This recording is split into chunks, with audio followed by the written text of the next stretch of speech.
Good morning, good afternoon, or good night, and welcome to Command Power, the show in which we discuss all things Magic the Gathering with a focus on Commander. And today we have a brand new episode in our card spotlight series in which I look at a card that I feel is underplayed or underappreciated in Commander and discuss its merits. But before we do that, just a quick reminder to please click subscribe if you enjoy these videos. It's the only way the YouTube algorithm really notices me, and we're currently growing the channel and it helps me a lot. Much appreciated. And we're talking about Scholar of New Horizons. Now, last time's video was about a Scholar, and this one is also about a Scholar. I guess we're pretty interested in learning this week. Now, Scholar of New Horizons is for 1 colorless and 1 white, a 1/1 creature human scout with Scholar of New Horizons, enters the battlefield with a +1/+1 counter on it, and tap, remove a counter from a permanent you control, search your library for a Plains card, and reveal it. If an opponent controls more lands than you may put that card onto the battlefield tapped. If you don't put the card onto the battlefield, put it into your hand. Then shuffle. So again, a slightly niche card, but one that has more uses than you might initially think. Basically, for this card to make your deck, these two things need to be true. You need to be in a deck that has quite a few planes in, but they don't necessarily need to be basic, and you need to be in a deck that cares at least somewhat about counters. So obviously, this is a self-contained engine. You can use this ability once by itself, that's fine,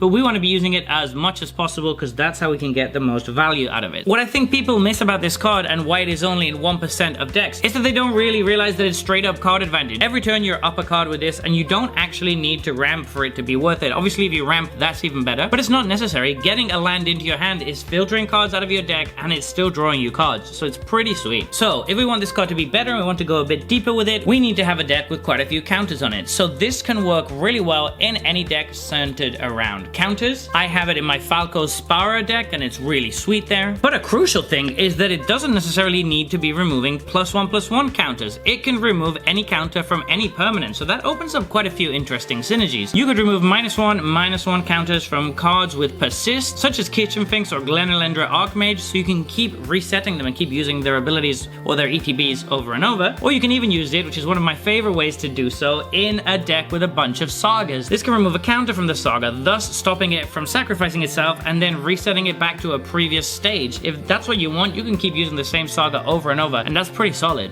But if you actually want to go a bit deeper and build your deck around this even more, you can actually play a bunch of cards that are going to bounce lands to your hands, or play more artifacts than you would normally do as your ramp, in order to have fewer lands on the table than your opponents, which means that you can then straight up use this to ramp. Of course, you don't necessarily need to. If you're in a table with a green player, you're probably going to be able to do it anyway. So this is a nifty little card that can do a bunch of things and can search some pretty nice lands from your deck, including dual or triple lands if they have the Plains subtype. I think that merits inclusion in more than 1% of decks. What do you think? So there you have it. That has been our card spotlight for today. What are your thoughts on this card?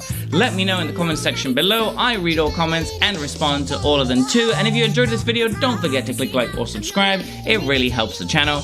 And until next time, take care. Woo!